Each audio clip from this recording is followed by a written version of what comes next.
Bienvenidos a la Facultad de Comunicación y Documentación. Tomo la palabra en primer lugar para daros la bienvenida a todos los asistentes y, por supuesto, a los participantes de esta charla en representación del equipo de Canal de la Facultad. El equipo de Canal estamos encantados de acoger esta tarde a estas mesas de diálogo sobre las que podemos llamar la que es la película del año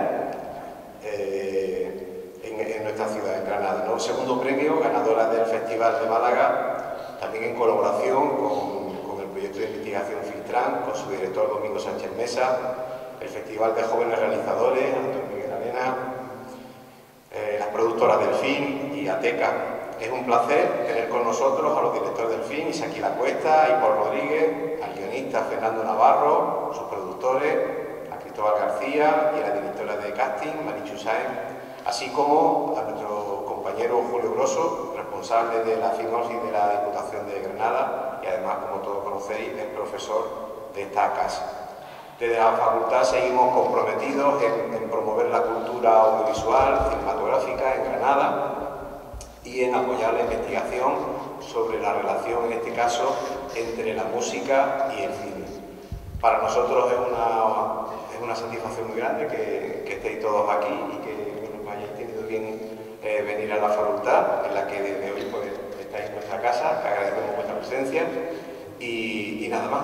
En nombre de la facultad o del equipo de Canal de la Facultad, pues daros la bienvenida y daros las gracias por la asistencia.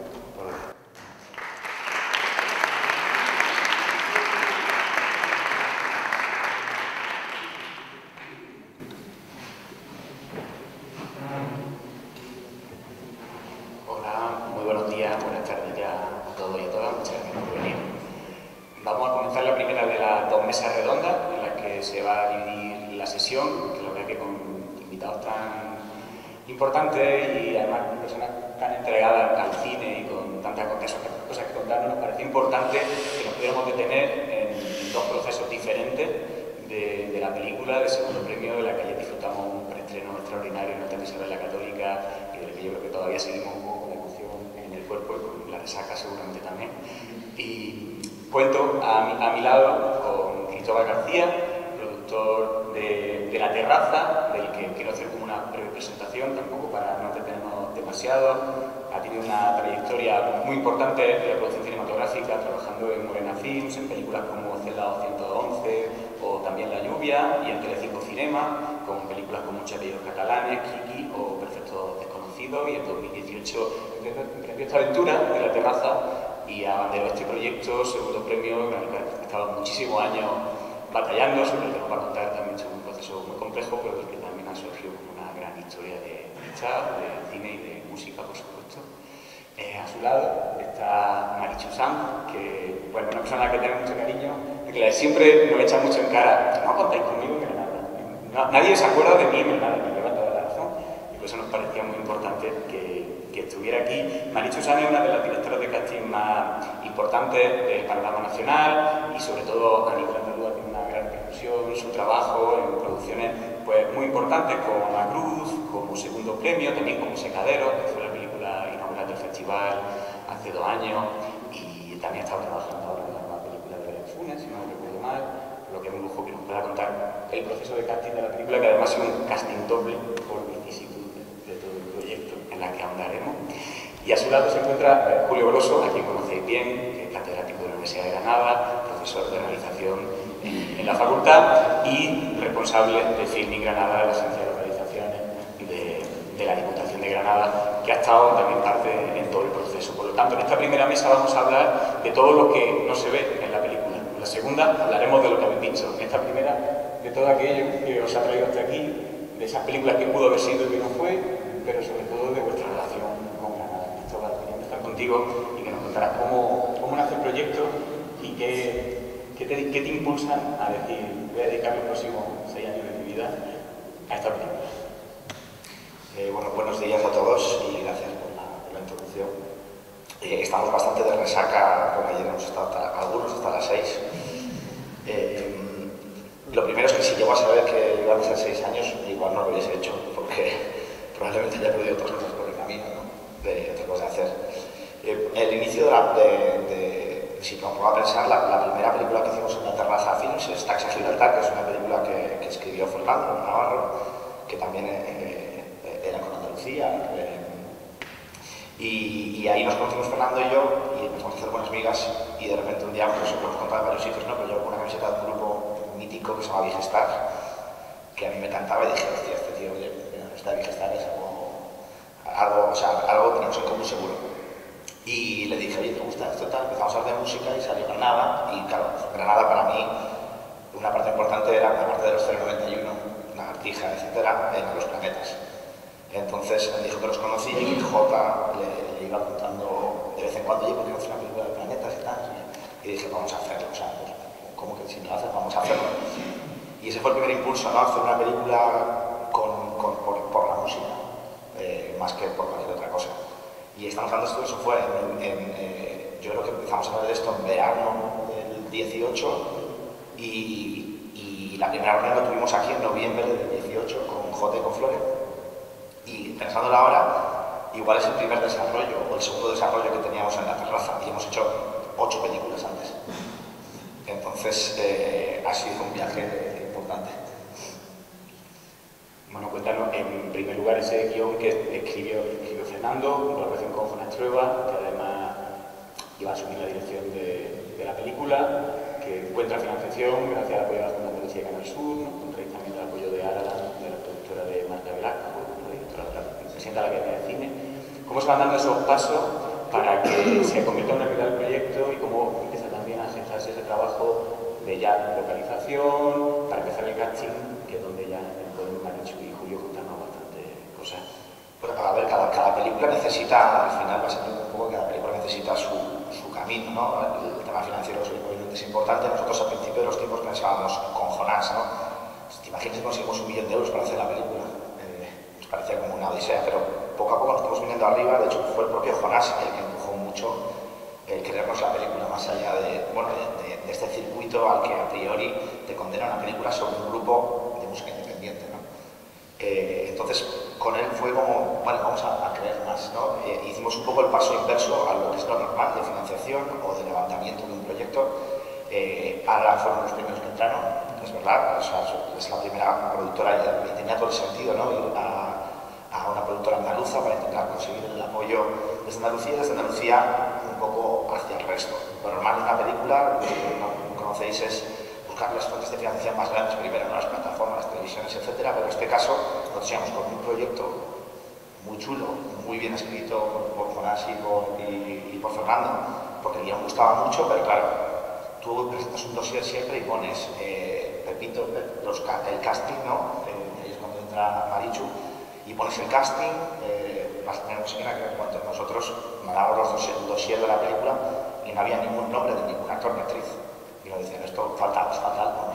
No, la película, este es el concepto, que no es una película de música, que la música suene, que sea en vivo, que se respire de verdad. No queríamos hacer lo típico de ver a un actor que se aprende un acorde y luego, ¿sabes? Eso era desde la base del proyecto. Estaba esto, con lo cual hicimos el camino inverso, empezamos por Andalucía y luego nos fuimos a internacional, porque la verdad es que Jonás Trueba estaba en un momento en el que en Francia pues era muy querido, lamentablemente más que aquí, cosa que era un poco frustrante, la verdad, porque teníamos de repente un apoyo de arte a Francia, por ejemplo, del CNC, y todos estaban diciendo, por favor, o sea, que venga Jonás Trueba aquí, la película de los planetas, la película de los planetas. Y en España nos costó mucho más esta financiación. De hecho, o sea, empezamos por la parte internacional y luego llegamos a España. Eso también hace que dilates mucho más el plazo de financiación de la película. Lo normal es que la película tenga 5, 6, 7 fuentes, entre 4 y 7, y esta película, otra día, cuando estaba repasando los números con los socios, pues creo que tiene 25 fuentes de financiación. Entonces, por un lado muy bien, porque hemos ido creciendo y hemos hecho una película, ¿no? Ya después con Isaki y con Paul, mucho más grande, y al final yo, como en plan producción en general, tengo la sensación de que hemos hecho una película de calidad sobre un tema que a priori está condenado al ostracismo o a algo más pequeño. Hablaba precisamente, ¿no?, de esta idea que tenéis con la película de trabajar sin actores conocidos. Una de las claves también, si no me equivoco, ya desde el principio, era contar con músicos en la película y que la música también fuera en directo, y para eso pues, pensasteis en incorporar a los músicos de Granada, y aquí Marichu entra como una figura clave. Marichu tiene ya experiencia además en trabajar con actores naturales, con Secadero, que también hizo un casting creo que excelente, y el que le dé muchísimo a la película. Y aquí contar con ella, Marichu, ya que no nos vemos, pero bueno, ¿cómo fueron estas sesiones de casting iniciales con los músicos de Granada? Porque me parece que no eran nada como académicas, precisamente, ¿no? Efectivamente, no fue nada académica.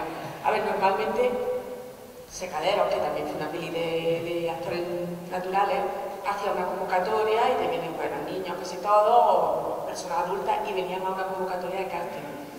En este, como no sabíamos, o sea, nos planteábamos, yo ya había leído el primer guión, sabíamos qué personaje éramos, pero sabíamos que tenían que ser de Granada y que tenían que ser músicos.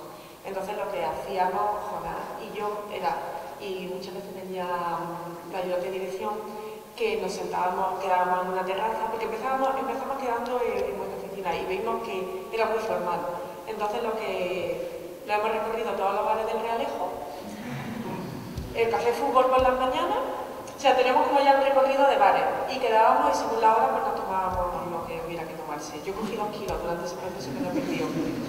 Y lo que hacíamos es que quedábamos, tuve que tirar de agenda, yo soy granadina, pero en Sevilla, tuve que tirar de agenda, yo, Enrique Nove, Enrique de la Blanca, gente conocida que conoce mucho el mundo musical granadino, y empezar a ver quién eran los nuevos grupos en Granada, porque no correspondían ya a mi generación. Yo me dicen los Lori, los también, pero los nuevos grupos, que eran los que tenían la edad de los Planetas en ese momento, tampoco los conocía. Después resulta que sí conocíamos a todo el mundo, pero bueno.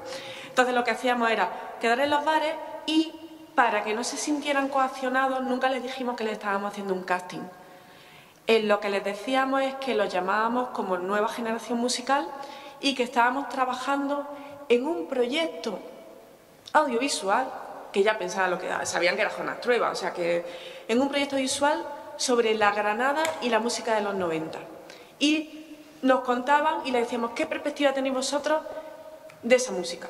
Entonces, ahí se mostraban ellos, algunos te decían burradas, otros eran unos, se lo sabían todo, pero eran ellos, no estaban siendo sometidos a un casting, por lo tanto, era muy chulo, porque se mostraban. Y ahí estábamos nosotros como así, en plan de este nos sirve para este nos sirve para lo otro.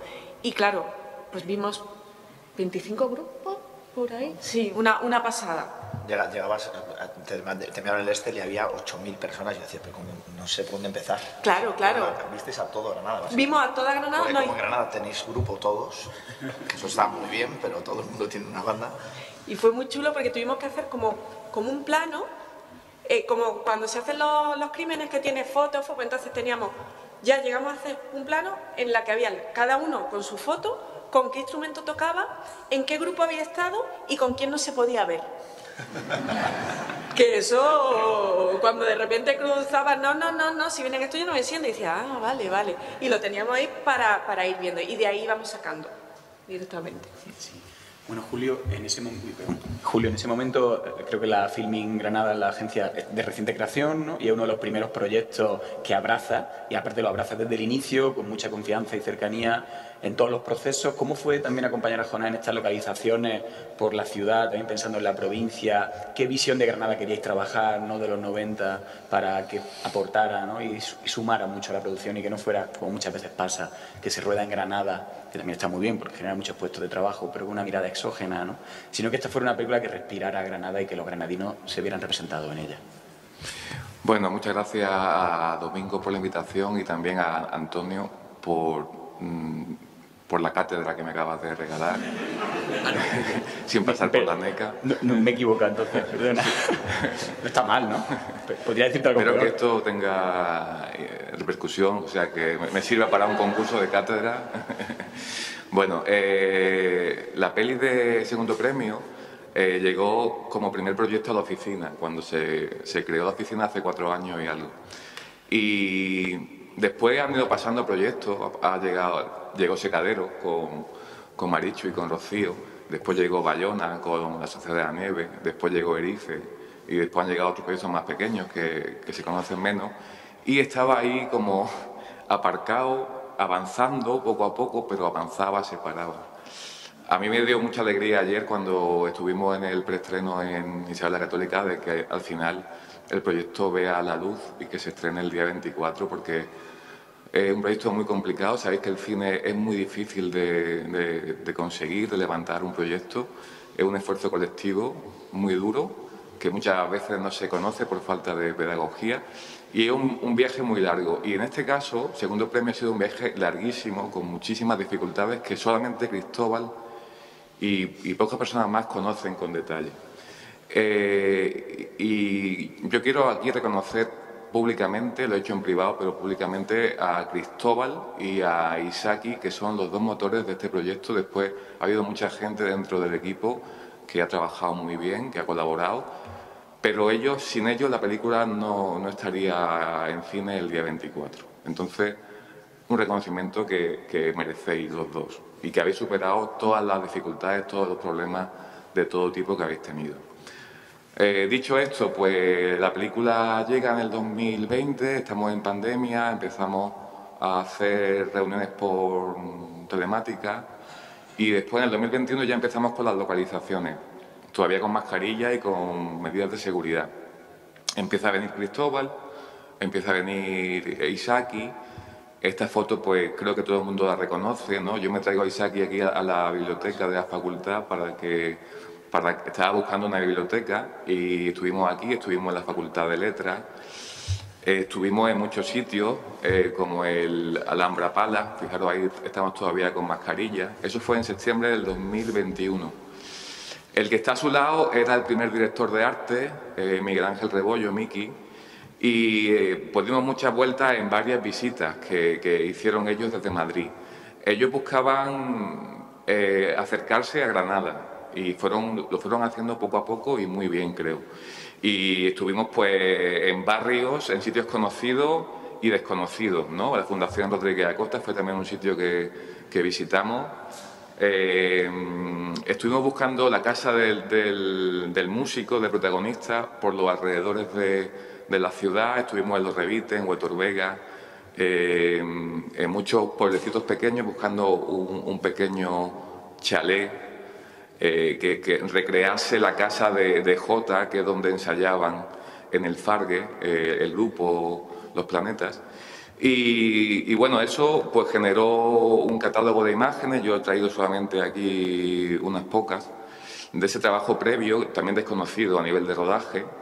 Ese trabajo que después aprovechó bastante bien, creo, Isaki, y también el trabajo de casting que hizo Marichu, y que después, pues, de ese casting previo salieron algunos actores que han seguido, otros saltaron del proyecto, otros se incorporaron. Estas son las primeras sesiones de coach allí en la oficina de Filming Granada, de Diputación, con Marichu y con el coach, porque eran actores no profesionales y entonces había que darle algunas indicaciones previas.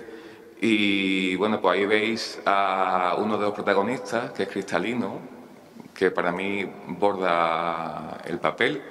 Él se incorporó, creo, Marichu, después, ¿no? En la fase de Isaki, ¿no? De la primera fase queda Mafo, ¿no? Y queda Chesco, me parece. Queda Mafo, Chesco, David,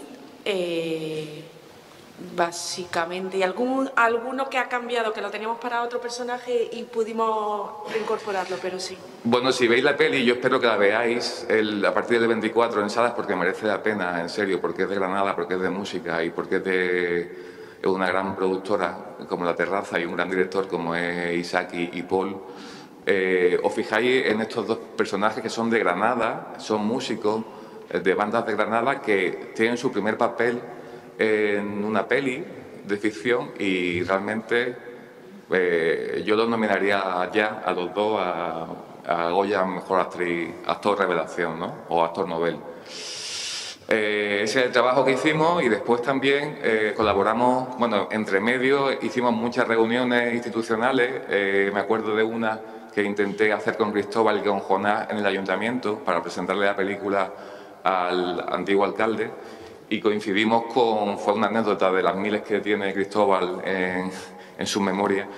Coincidimos con un día, nos dieron la cita para ir a ver al alcalde, Cristóbal, Jonás y yo, y llegamos allí a las 9 de la mañana y nos encontramos pues un funeral. Se había muerto un concejal del Ayuntamiento de Granada y habían hecho la capilla ardiente en el salón de plenos del ayuntamiento. Nadie nos había avisado de que se había suspendido la cita, la reunión, y nos quedamos los tres pues como diciendo ¿qué hacemos aquí?, ¿no? Bueno, esa es una de las cientos de anécdotas. Después también hicimos ya una reunión con Isaki, cuando se incorporó al proyecto también al ayuntamiento, porque el ayuntamiento es el que da los permisos de rodaje en la ciudad y bueno, pues había que presentarle el proyecto, firmar un convenio que después no se firmó, creo. No se ha firmado nunca. Pero bueno, era ahí. Sí, pero, o sea, que decir, hemos hecho todo, las dos partes, ¿eh? Pero eso es, fíjate, sin firmar, ha funcionado todo. Ha funcionado todo bien, que esto es Granada. Y después hicimos también un casting de figuración, que ayudamos a la empresa, a Son de Casting.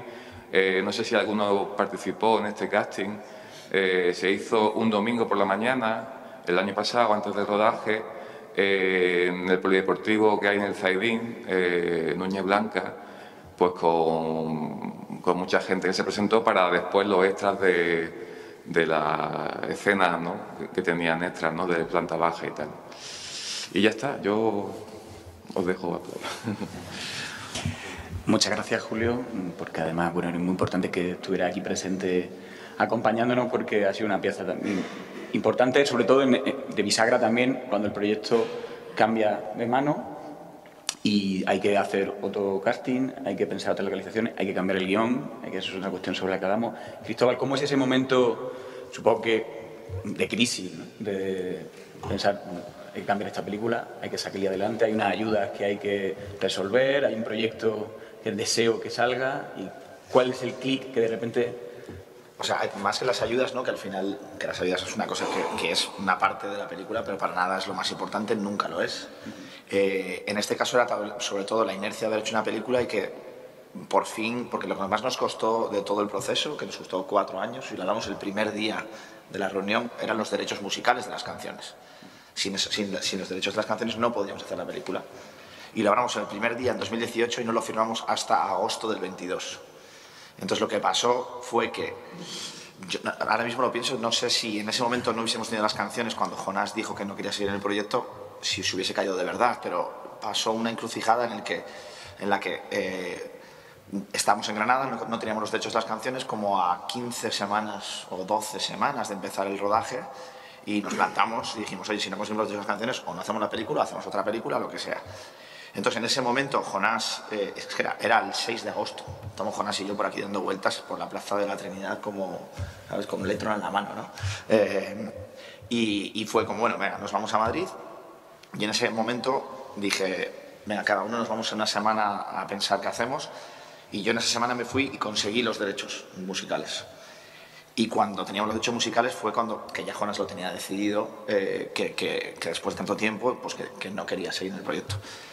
Y yo creo que el hecho de tener la película ahí, que estaba financiada, que teníamos los derechos musicales y que de repente se nos abrió la vía de Isaki, que era como, hay que hacerlo, hay que rehacer el guión, pues hay que se rehace.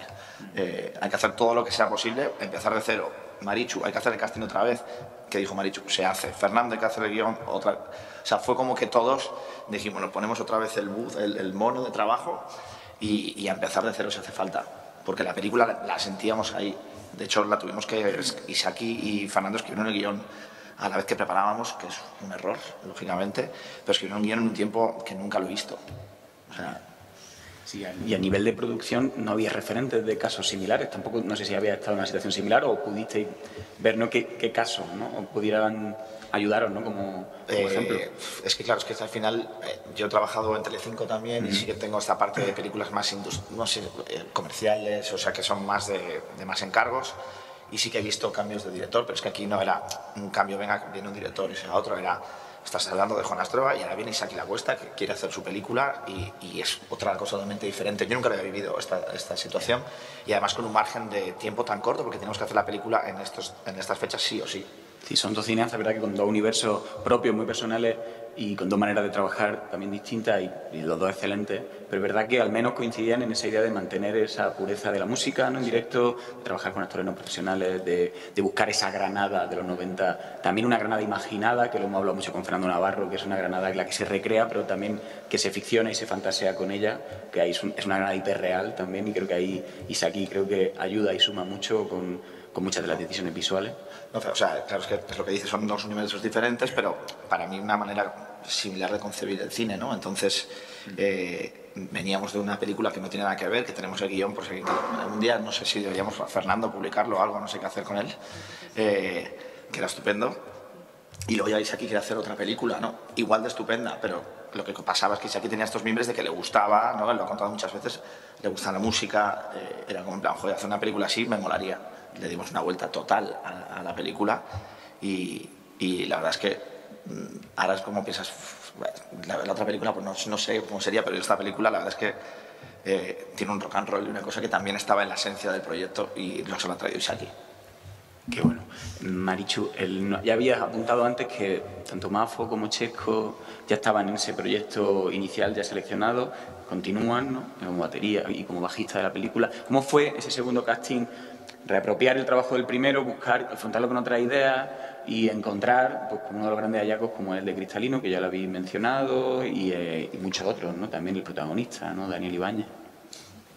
A ver, yo creo que como todos estábamos un poco en shock, pero como todos estábamos enamorados del proyecto, o sea, yo estaba enamorada del proyecto de Jonás, de repente me dicen que viene Isaki y me enamoro de Isaki, y Fernando está ahí todo el tiempo, entonces era como, venga, vamos a unir otra vez piezas. Entonces estaba, en realidad, no es que fuera más fácil, pero ya tenía todo el background, ya había visto casi todo, ya sabía lo que había. O sea, cuando vino Isaki lo que fue otra vez quedar a tomarnos cerveza con gente que ya sabíamos quiénes eran. Cervezas y que hemos tomado, sí. Sí, unas cuantas, y unos palos cortados también ahí. Y lo bueno es que Isaki venía también de que Jonás le había contado todo lo que habíamos hecho y todo lo que tenía. Entonces estaba muy chulo porque Isaki venía ya con ideas propias, pero sabiendo lo que había. Entonces, por ejemplo, a mí lo que me pasó con Cristalino es que a Fran lo vimos entre todas las oleadas, lo vimos para la película de Jonás, no cuadraba, no había un personaje como tal en la película de Jonás, pero yo me acuerdo que cuando lo conocí me dejó como pillar, ¿no? O sea, me pareció muy especial. Y cuando de repente todo cambió, fue como, vamos a conocer a este chico. Y yo creo que Isaki y yo cuando lo teníamos muy claro, cuando empezamos a tirar de él. Y así fue. Luego, por ejemplo, el caso de Dani Ibáñez. Dani Ibáñez es un actor profesional, que es el que hace el cantante en la peli. Hubo un momento en que de repente dijimos, ostras, la otra película era muy coral, eran varias historias y cada personaje como que apoyaba el uno al otro, y aquí el peso que tiene el cantante es muy fuerte. Tiene que ser un cantante, tiene que ser alguien que sepa cantar, que sepa tocar, porque no se iba a fingir que tocara, o sea, eso era horrible. Y ahí sí que tiramos de casting totalmente normal, cinematográfico, en plan de me pongo a ver qué actores tenemos disponibles, me pongo a ver qué actores tocan y empezamos a pedirles pruebas. Pero sí es verdad que yo a Dani lo había visto en una obra de teatro en Muerte de un viajante, que me moló, de estas cosas que dice, oh, este chaval mola, y que me metí en su Instagram y que salía tocando, y me acuerdo que llamé a su repre y le pedí prueba, y las cosas como son, fue la mejor prueba que mandó de todo el mundo, o sea, era su prueba, y el resto de pruebas era lo típico que te mandan un selfie, porque te mandan vídeo y tal, tocando, y dicen, por favor, no digas que sabes tocar, o sea, eran cosas que como no. Y el físico era muy potente, entonces me acuerdo que lo llamamos directamente para casting, pero lo llamamos para casting diciéndole, prepárate esta canción, no sé qué, no recuerdo qué canciones, pero le mandamos ya 2 canciones, o sea, en plan de, viene a hacer un casting de química, trabajamos pero vino a tocar y venía súper nervioso porque era un casting musical también, y fue muy, muy chulo. Sí, luego además que haya esa sinergia, ¿no? Que se forme esa banda, que eso ha sido precioso en el rodaje, ¿no? Que realmente han hecho un grupo de amigos también con Estefaní, que han tenido una vivencia, no similares por suerte, ¿no? A las de la trama, pero que también les han unido y que eso yo creo que se refleja en la película, esa energía. Ahí hay un sexto sentido también para adivinar eso, ¿no? Hombre, es que fue muy bonito, o sea, fijaros que cuando vino Dani a hacer la prueba, que primero hicimos un casting normal de, venga, que trabajar entre vosotros, hicimos varias escenas y tal, fue muy chulo, porque en el tiempo que tenían de descanso, que Dani y Fran Cristalino no se conocían, Dani venía muy inseguro en tema musical, obviamente, o sea, él tocaba pero no tocaba, tenía un grupo pero no era músico, y se lo llevó para ensayar, para ajustarlo. Entonces de repente hubo de verdad, es verdad que hubo como una mirada entre ellos y entre todo el grupo que se hizo una sintonía muy chula. Sí que es que se olía, se sentía. Es verdad que muchos entre ellos eran amigos ya de antes, sí, claro. muchas veces juntos, y Dani era el elemento que venía de fuera. Y todos los retrasos de la película, al final, ¿no? Con todo lo que ha perjudicado por un lado, también lo decíamos creo que ayer, en algún momento ha beneficiado por otro. Y es que esta banda pues, ha tenido más tiempo para juntarse, para estar y para vivir. Entonces, por un lado, pues esto ayudó a esta sensación que hay ahora, yo creo, en la película de que parece que tocan juntos. Bueno, y de hecho tocan juntos este martes en Madrid, ¿no? En la Sala Capitol. Es una experiencia de música en directo también muy bonita que creo que enriquece el proyecto. Ojalá podamos ver en Granada en algún momento. Sí, vamos a hacer un pase, bueno, 2 pases, el 21 en el Cine Capitol. Vamos a proyectar la película y vamos a tener a los actores de la banda en un lado del escenario que interpretarán las canciones en directo a la vez que vemos la película. Y esperamos, es una idea que llevamos mucho tiempo desde el rodaje, ya lo comentábamos, que si lo podíamos hacer.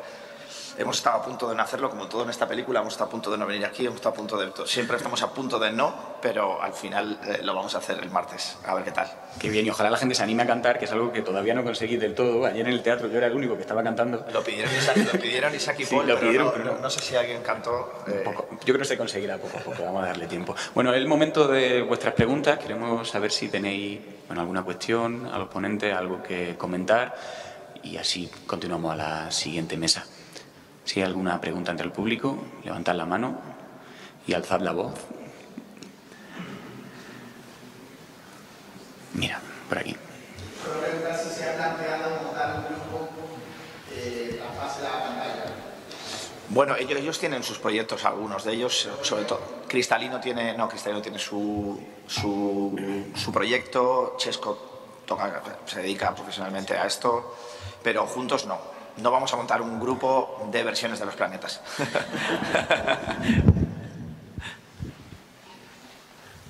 Gracias, Eladio. Hay un micrófono en la sala. Si queréis hacer alguna última pregunta, estamos a tiempo.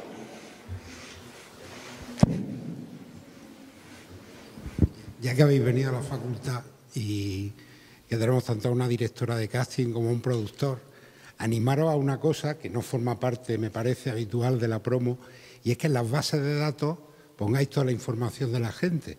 En este caso, por ejemplo, son todos actores nuevos y si miráis en la ficha de IMDb no sale la foto de ninguno, que no cuesta ningún trabajo que lo tengáis y que creo que mejorará mucho la difusión de la película. Pues gracias por el apunte. La verdad es que a veces dejamos algunas cosas de lado porque no te da tiempo, ¿no? Yo ni siquiera, si te digo la verdad, no he mirado la página de IMDb de Segundo Premio, ni hemos actualizado nosotros ninguna información. Es verdad que esto se hace a veces casi siempre de manera directa, pero tiene razón en que podría estar mejor. Sin estrenarla ya la tenéis con un 8 en IMDb. Un 8 tiene. Un 8 tiene. Ah, qué maravilla. Entonces lo que tenéis que hacer es que estén las fotos de todo el mundo y toda la información que se pueda. Ojo, el IMDb, la foto no la pone la productora, la pone el propio actor. Es decir, si sale mi foto es porque estoy pagando IMDb para que salga mi foto. Si no, la de los actores no sale. Pero tú te puedes inscribir y meterla. Claro. Yo como directora de casting o yo como actriz digo, hoy salgo en IMDb... hago una película y me ponen Marichu ha hecho de Adelaida. Y se pone Adelaida. Si yo quiero, como actriz, que salga mi foto, yo tengo que pagar una suscripción a IMDb. Si no, simplemente sale mi nombre. Entonces, como ellos no son actores, todavía no lo han hecho. Anímalo a que lo hagan. Ahí. Oye, esto es muy interesante, no tenía ni idea de esto. Sí, sí, es que lo típico que te dicen... Contármelo luego, ¿vale? Yo que estoy muy al día en eso, entonces por eso... Que no sé cómo funciona. Muy bien, bueno, pues si no hay ninguna pregunta más, agradecer a los ponentes, Julio, Cristóbal, Marichu, ha sido un placer teneros y bueno, haber formado parte también a la distancia, ¿no?, de este viaje que ayer por fin aterrizó, encontró su destino, que ojalá siga haciéndolo en las salas de cine.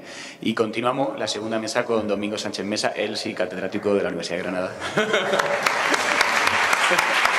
Continuamos a medida que avanza la tarde con esta segunda conversación. Antonio hablaba de que en la primera la idea era repasar brevemente lo que había sucedido antes, ¿no?, del rodaje. Y aquí vamos todavía a mantener un poco esa parte de pre-rodaje, porque también vamos a hablar un poco del guión.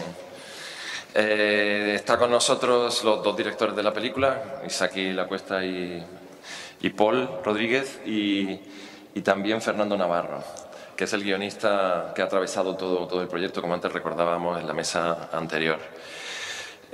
Para los que trabajamos en la universidad, somos de Granada, coincidimos además generacionalmente con el grupo de Los Planetas. Ayer fue una experiencia realmente no solamente emocionante, sino de una intensidad enorme. Estamos acostumbrados a intentar distanciarnos en lo que podemos del cine para estar medio analizándolo y medio viviéndolo. Ayer me resultó imposible distanciarme para analizarlo, ¿no? Y se reían de mí algunos alumnos porque hasta las 5 de la mañana estaba activo haciendo cosas y oyendo Los Planetas y pensando, y me había ido de la fiesta hacía mucho tiempo, ¿no? Es decir, ayer fue una fiesta... Damos fe que se había ido de la fiesta. Fue una fiesta de la sensibilidad, una fiesta de la memoria y una fiesta de lo primero por lo que quiero preguntaros, a nivel de guión primero y luego de realización, que es muy del cine de Isaki Lacuesta, es muy del cine de Jonás, que es ese territorio intermedio entre la ficción y la no ficción, o la realidad, la verdad de lo real y la construcción cinematográfica y artística de lo real. Esta es una película no sobre los planetas, sino sobre la leyenda de los planetas, ¿no? Y ese aspecto legendario que tiene y mítico que tiene la película lo asume, la película lo celebra, lo festeja, pero al mismo tiempo, sobre todo aquí en Granada, estamos impregnados de esa verdad y de esa realidad que tiene el trabajo de casting, que tomo el guante que ha lanzado Antonio, y para cuándo un premio Goya de directores y directoras de casting, y luego la construcción formal de eso, con un guionista como Fernando, que viene de un mundo en que lo fantástico, en que el género, en que darle una vuelta a esa realidad, seguir hablando de la realidad, pero desde todo ese territorio imaginario, onírico, en este caso psicodélico, ¿no? La primera pregunta tendría que ver más con el guión y con la preparación de esa mezcla, ¿no? Entre todo lo real que tiene de registro esta película y toda la construcción imaginaria y legendaria que tiene la película, ¿no? El guión. Pues bueno, gracias a todos por venir, gracias Domingo. Y es verdad que nosotros, una cosa que compartimos Isaac y yo casi por azar, yo creo, que me corrija, y es que cuando nos encontramos, él me dijo, yo llevo tiempo queriendo hacer una peli de fantasmas, o llevo tiempo queriendo hacer una película de vampiros, ¿no?, como de género, y me dijo, y tú trabajas un poco estos géneros, molaría como que se integraran de algún modo, ¿no? Y era guay, porque yo ya venía dándole vuelta a que esta película, sobre todo con un director tan imaginativo como él, y tan con el que juega con la forma tanto, podía integrarse bien, ¿no? Entonces yo creo que eso tuvo que ver con un encuentro, ¿no?, de a lo mejor, no sé si sensibilidades o insensibilidades que tenían que ver con esa, primero con esa mezcla de género. Y luego es verdad que Granada en sí nos parecía, y a mí me parece una fantasmagoría en general, incluso la ciudad, no solo en la película. Yo tengo una idea de Granada como que no existe Granada. O sea, yo, también porque estoy en el exilio y porque la ciudad ha sido tan narrada por tanta gente, Washington Irving y Ben al-Hatib, o sea, que es una ciudad irreal. Entonces yo creo que esa idea de una ciudad de fantasmas y de vampiros y de muertos vivientes también estaba ahí siempre flotando, y creo que podía tener que ver con nuestros personajes, ¿no? Pero yo creo que esa fue como una prioridad, el primer acercamiento, digamos, lo que tú estás diciendo, estético, ¿no?, o de emociones, ¿no?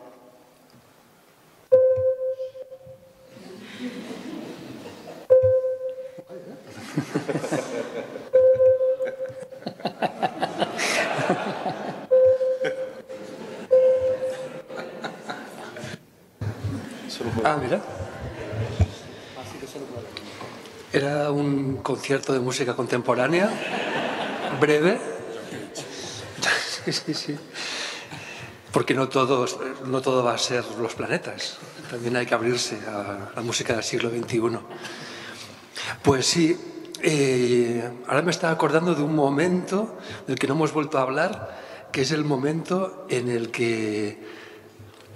¿Os acordáis de esa frase de Marguerite Yourcenar que dice que entre los dioses paganos y la aparición de Jesucristo hay un único momento en el que el hombre estuvo solo?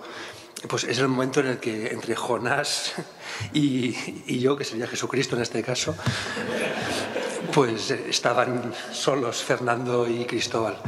Y cuando se plantea la opción de volver a escribir el guión, hay un momento en el que Fernando, me estoy acordando ahora, dijo que él no quería volver a escribir otro guión porque estaba harto ya de perder amigos por culpa de esta película. Y yo le dije, pero hazlo con seudónimo si no quieres, o sea, no lo firmes. De hecho, creo que Cristóbal estará contento y ni siquiera pagarte. O sea, y en fin, al final conseguimos convencerle y se animó. Y sí que, bueno, enseguida hablamos de este tipo de película. Hay un referente musical. A mí me gustan mucho las películas que cambian de tono, que cambian de estilo y películas que dentro de la película discuten consigo misma. Creo que tiene relación inevitablemente con mi forma de ser, pero creo que también tiene relación con el cine de los 90 y con la música que más me gusta. Los discos en general requieren, por algún motivo, por alguna convención, requieren una unidad de estilo menor que la que se pide en las películas. En un disco puede haber canciones de distintos estilos y a nadie le parece problemático. A una película, por culpa de Aristóteles, seguramente, se le pide una unidad de estilo. Y eso ha sido algo que siempre me ha parecido muy frustrante. Porque es una cosa que no se le pide a una buena conversación. Cuando estás de sobremesa en una conversación con amigos, casi que la unidad de estilo sería algo lamentable. Es como, has cambiado de tema. Es como, ¿cómo le reprochas eso a alguien que justamente es un buen conversador? Porque cambia de tema, cambia de tono, pasa de la broma al drama. A mí me gustan las películas que son así y creo que tiene relación con el momento en el que crecimos como generación. Creo que todos son movimientos pendulares. Creo que hay épocas en las que los espectadores necesitan más sorpresa y épocas en las que necesitan más reafirmación de sus ideas, ¿no? Yo creo que como espectadores, como lectores, como oyentes, necesitamos, por un lado, reafirmación, orden, estructura, saber dónde estamos, y por otro lado necesitamos sorpresa, novedad, originalidad, descubrir mundos nuevos. Y esa mezcla se dosifica de forma distinta en función de la época. Creo que se ve muy claro cómo los años 20, los años 60 son épocas de necesidad de innovación.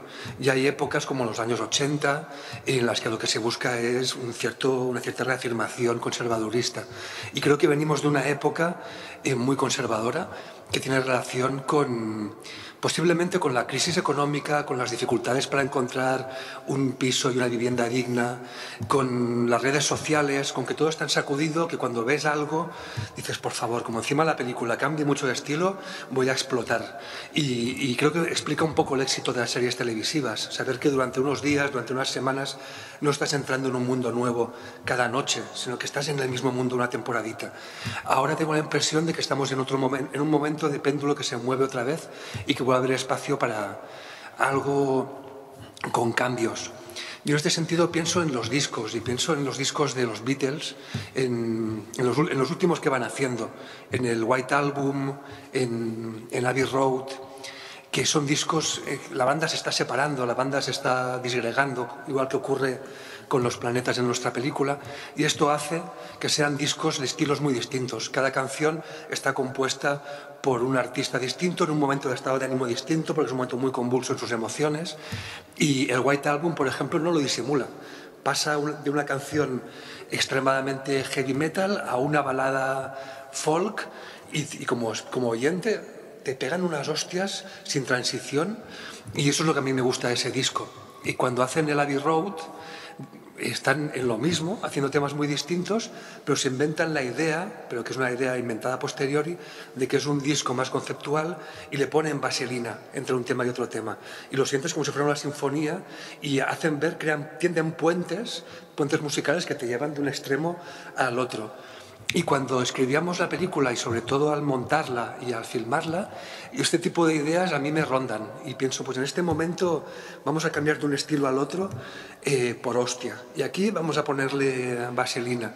Y en la paja mental están estos referentes, ¿no? Pero creo que tiene relación con una forma de pensar, de intentar que cada película tenga muchas películas posibles. Creo que siempre pienso que es la última que voy a hacer y que voy a meterlo todo en esa.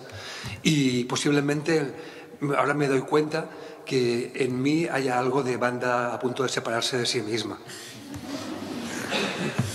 Esto sería un poco en relación a la escritura de guión, de cosas de las que íbamos hablando, la mezcla de fantástico y realista. O sea, sí que es verdad que en mis películas ha habido hiperrealismo, ha habido fantástico, pero creo que nunca habían estado tan juntos al extremo de que una misma secuencia, en un plano, se comparte lo más realista con lo más fantástico. Creo que es la vez en la que los dos extremos se tocan más de cerca hasta el punto de que están solapados y teníamos que descubrir la forma de hacerlo, tanto en la escritura como en la forma de rodaje, como en el montaje, que no siempre las ideas que has tenido cuajan y hay que reescribirlas en montaje y en postproducción. En ese sentido, la película, claro, es muy planetera. Casi estabais como contando, a propósito del proceso creativo y de la crisis del grupo, lo que también vosotros habíais vivido o estabais viviendo, ¿no? Antes hablamos de esto y de las muchas cosas que tiene la película y el guión también. Yo creo que la idea del doble es algo que es muy pregnante, ¿no? Hay un plano en el que os la jugáis, ¿no? Superponiendo a un guitarrista desnudo en la conversación en la que hace falta, ¿no? En que el cantante le llama para Nueva York. Ahí ya se produce, digamos, literalmente esa fusión, pero toda la película va un poco de eso, ¿no? De la idea complementaria entre ellos dos, de la amistad y el cuidado al que se refirió también Cristalino en la presentación de ayer, que me pareció una palabra que rezuma la película también. Y luego, bueno, entre vosotros también, ¿no? Un director que sustituye a otro director, dos directores que tienen que colaborar por azares del destino. Es decir, esa idea del doble también está muy presente, ¿no? En el guión y en la peli, incluso en su estética. Sí, os introduzco a Paul Rodríguez, que es mi doble. Y la situación fue que el día antes de empezar el rodaje salió un diagnóstico de leucemia de mi hija y me tuve que ir. Y entonces por el camino recordé que Takuro Takeuchi, director de fotografía, me había contado que habían rodado en Nueva York sin que el director estuviera presente, porque no había podido entrar en Estados Unidos por la pandemia, había un problema de vacunas y recordé esta historia. Y lo siguiente, horas después, fue darme cuenta de que yo no sabía si podría rodar a distancia la película entera o en algún momento tendría que abandonarla. Y Paul Rodríguez, ahí hemos trabajado juntos, él dirigió Quatreton Dueta, un largometraje que podéis ver en Filmin, y nos conocemos hace mucho tiempo, hemos trabajado codo con codo y pensé que era la persona idónea para hacer la película juntos y si en algún momento tenía que hacerla solo él, que la hiciera Paul.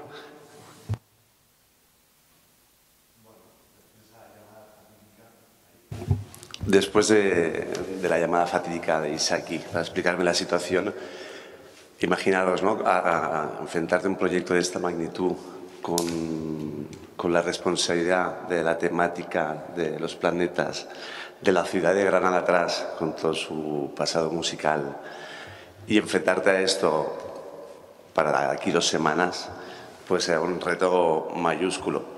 Y el hecho de conocernos con Isaki de hace tanto tiempo, sé cómo es Isaki, sé cómo trabaja Isaki y sé que no hay nada fácil en una película de Isaki. Hay mucho viaje, mucha subjetividad, hay mucho relato, esto que hablamos de entrar en la realidad o en la ficción. Y nada, el trabajo fue, y hablas mucho de ecos, ¿no? Hay muchos ecos en la película y es así. De hecho, Isaki y yo en sí mismos somos unos ecos, pero es que nos veíamos reflejados en el personaje del guitarrista y del cantante también, que no podían estar juntos, pero que se necesitaban entre ellos, y esto nos pasaba constantemente en la película. Isaki es un tipo que le gusta tener ecos siempre en todas sus películas.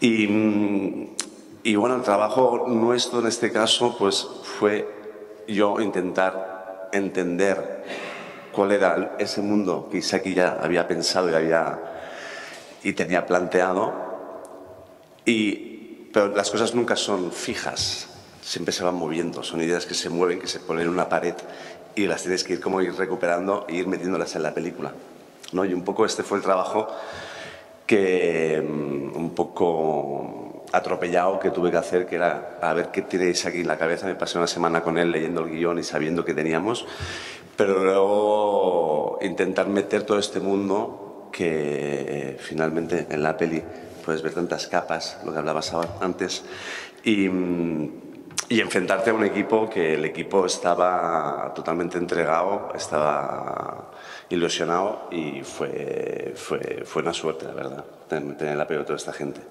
Pero sí que tengo que agradecer a estos dos tipejos de mi lado de poder tener este guión que te permitía tener este relato tan subjetivo donde uno puede ser muy juguetón de una manera narrativa y estética y buscar rincones donde a través de la narrativa cinematográfica puedes expresar cómo se sienten esos personajes, ¿no? Y es un poco lo que buscamos en el rodaje de la peli. Pasando ya a la puesta en escena o a la realización, y seguramente Fernando también podrá intervenir, una de las cosas que más nos llamó la atención ayer, ha citado a Takeuchi, es la ambientación que lográis, ¿no? Es decir, tanto en la parte más realista como en la onírica, ¿no? O sea, la iluminación, la fotografía, nos dejaron bastante impactados. Os quería preguntar un poco por el concepto, o los conceptos que había detrás de esa fotografía y de cómo trabajasteis con él y cuáles eran las claves para vosotros, ¿no? Pues sí, el director de fotografía es Takuro Takeuchi, que es la primera película que hace. Habíamos trabajado con él varias veces, él había estado de segunda unidad en Un año, una noche, que es el largometraje anterior, y también trabajé con él en Apagón, que fue la primera vez que hizo ficción, una serie televisiva. Entonces con Takuro empezamos a trabajar en octubre del 2022, y la película empezó a rodarse, se rodó la secuencia de la nieve en febrero, luego en Semana Santa de forma puntual, y el grueso del rodaje fue en abril y mayo del 24. Esto quiere decir que tuvimos la ocasión muy excepcional de poder trabajar con Takuro muchos más meses de lo normal. O sea, es muy raro poder trabajar con tu equipo, con los jefes de equipo, desde octubre hasta abril. En este caso se dio porque nos confundimos. Como decía Cristóbal, el problema que había es que en el momento en el que Jonás se va y la película tenía que empezar a ser rodada, creo que en noviembre, esto implica que había unas fechas de entrega muy cercanas. Y pensamos que había que mantener las fechas de rodaje. Entonces intentamos escribir un guión para poder empezar a rodar en febrero, si no recuerdo mal. Esto hizo que los jefes de equipo se incorporaran en octubre. Entonces la lógica fue cayendo por su propio peso. O sea, se fue demostrando que era un autoengaño, era imposible rodar en enero. Fue como traumático para todos, íbamos dando sacudidas. Pero visto desde ahora pasó lo lógico, o sea, pasó el tiempo que tenía que pasar sin que fuera culpa de nada más de que las cosas llevan su tiempo. Y la parte buena fue esa, que Takuro llegó en octubre y empezamos a rodar en abril. Esto implicó mucho tiempo de mesas de trabajo, de conceptualización, de ensayos con los actores, y con Takuro pues sí, fuimos creando un lenguaje, unas ideas que son las que están presentes en la película. La primera era pues que fuera una imagen no tan realista como la de otras películas mías anteriores, en las que la cámara siempre está a la altura de los ojos de los protagonistas, en las que habíamos intentado que fueran películas que parecía que pasaban en presente, en las que parecía que no había fotografía, que no había guión, que no había luz, que todo lo que está ocurriendo de forma documental frente a la cámara. Aquí no se trataba de eso, es una especie de mirada que que te cuenta la película desde la subjetivización, lo está contando desde el futuro, recordando cómo en aquellos 90 y como dice el personaje del batería, en todas las películas de rock and roll se miente. Aquí no voy a mentir, lo que pasa es que no me acuerdo.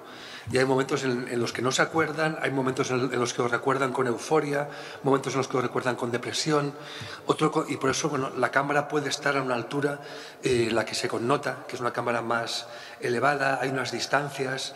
Otra decisión que tomamos pronto fue la de que nos guiara la idea de película de vampiros, que es una cosa que luego pensamos que se nos fue diluyendo, pero que de algún modo nos sirvió a pensar que eran personajes de la noche, el cantante y el guitarrista, que como la mayoría de bandas de rock and roll, incluso cuando ensayan de día con todas las cortinas cerradas, y cuando salen a la luz, pues de repente están sobreexpuestos, y ese mundo de la luz es el mundo de Mai, ¿no? De la persona que ha abandonado el grupo, y no lo ha hecho como una renuncia, sino que lo ha hecho como una apuesta quizás más vanguardista y atrevida que seguir en el rock and roll. Es alguien que se pone a estudiar poesía precisamente porque lo que ama es el rock, el punk y la vanguardia, ¿no?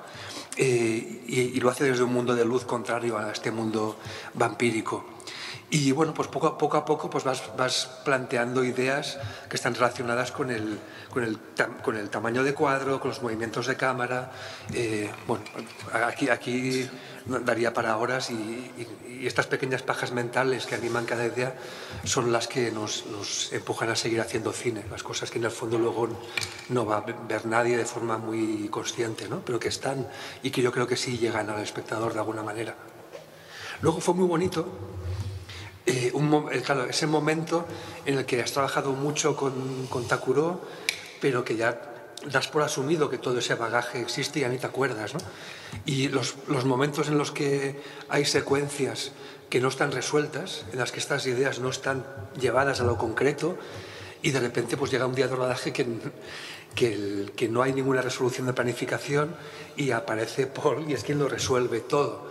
Y yo recuerdo una secuencia en concreto que ni Taku ni yo teníamos ni idea de cómo hacer, y de repente Paul es como que agarra esas ideas previas y les da una forma concreta que dices, míralo, qué cabrón. Sí, la verdad es que la película, como decía antes, a nivel de imagen es muy juguetona. O sea, partimos de un formato también cuadrado, hay muchos planos orbitatorios, ¿no? Planetarios, vamos a decirle así.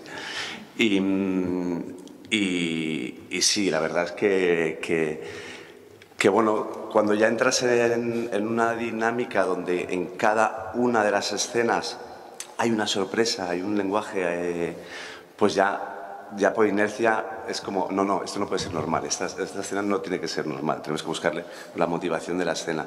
Y poco a poco nos íbamos encajando todos, íbamos entrando todos ahí. Al final, un proceso de rodaje es como un engranaje de varias piezas, ¿no? Entonces, hasta todo el mundo sabe dónde tiene que ir, pero el ritmo se tiene que ir encontrando, ¿no? Entonces llega un momento donde las piezas encajan, el motor arranca y todo esto va tirando. Por suerte, como ya habíamos trabajado con Isaki, con Takuro también habíamos trabajado los dos, tanto él con el apagón y como ha explicado, como yo también en un corto y en publicidad con Takuro.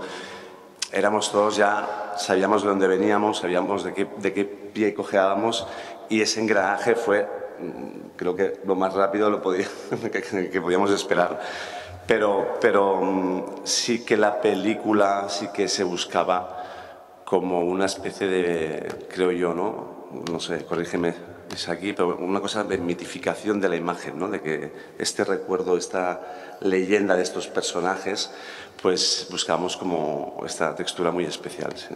Y a mí yo quiero señalar una cosa que me viene a la cabeza de lo de las capas que dice Domingo y que dice, hay un plano súper bonito que a mí me encanta, que es el plano en el que se ve Vampiras de José Ramón Larraz, que es una película de vampiros explícitamente, que además estuvimos, que sí, el Conde Drácula de Jeff Franco, Vampiras, y en esa imagen de una película de terror de serie B real se refleja nuestro protagonista, y con la banda sonora y el sonido de esa película se pasa a un siguiente plano. O sea que es que ya hay unos juegos de todo el rato, incluso de referencias pop, que a lo mejor tú no habías medio tocado, en Cravan quizá, pero no tan explícitamente, ¿no? Como filmar una película explícitamente como reflejo de la trama y de la textura también, ¿no? Que eso era una cosa de repente muy nueva, ¿no? Y que tampoco...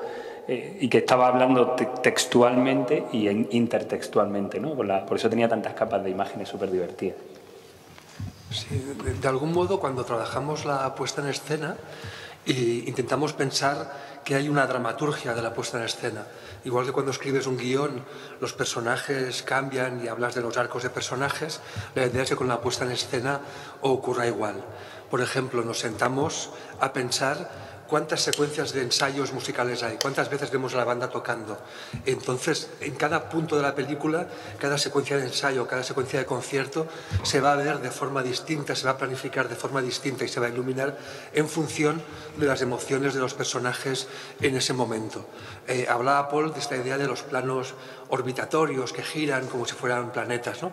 Eso es una metáfora que de por sí no tiene más valor ni más aplicación. El sentido es que eso funcione en relación a cómo están los personajes en ese momento. ¿Para qué nos sirve que gire la cámara?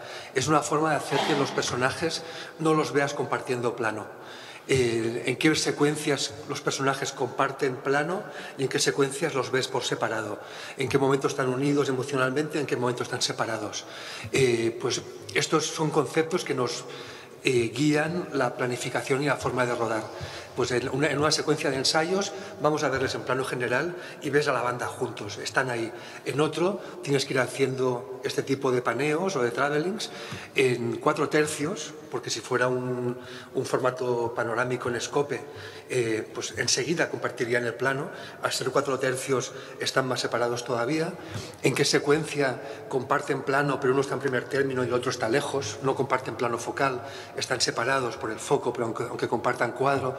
Este tipo de cosas son las que os digo que es muy difícil que un espectador perciba de forma consciente, a menos que se dedique al oficio o como vosotros, sea gente muy interesada en el lenguaje cinematográfico. Pero son cosas que yo creo que de forma subliminal terminan llegando. Si un personaje está iluminado con sobreexposición o está a oscuras y tienes que esforzarte para ver las lágrimas detrás de las gafas, ese tipo de cosas yo creo que de algún modo están. Y una decisión de puesta en escena y de fotografía muy inicial fue que la imagen huyera de la alta definición. Toda esta mierda que nos meten del 4K, el 8K, el 25K, que me encantaría hacer una cata de vinos y que alguien nos dijera, o sea, las veces que hemos hecho pruebas con amigos, es imposible distinguirlo, ni el mejor director de foto distingue un 4K de un 8K, pero es que ya luego entras en cosas más pequeñas y no lo ve nadie.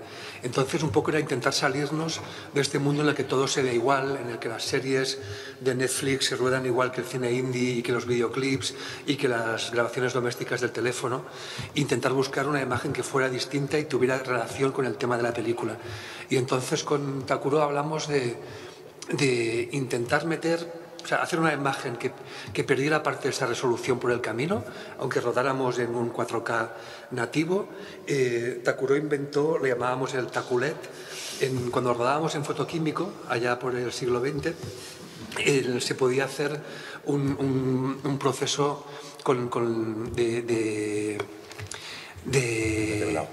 en el revelado, pero también en la exposición podías hacer que la imagen quedara... Bueno, no sale el verbo ahora, ya saldrá.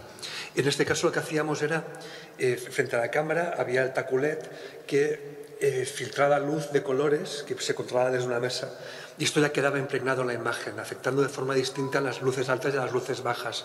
Y esa especie de capa de colores, no uniforme, sino un poco... también guiado por el azar. Había un punto de control y un punto de tirarlo a ver qué ocurre, como quien tira pintura a un lienzo y a ver qué pasa. Pues ese tipo de cosas nos gustaban, porque ya no lo podías corregir.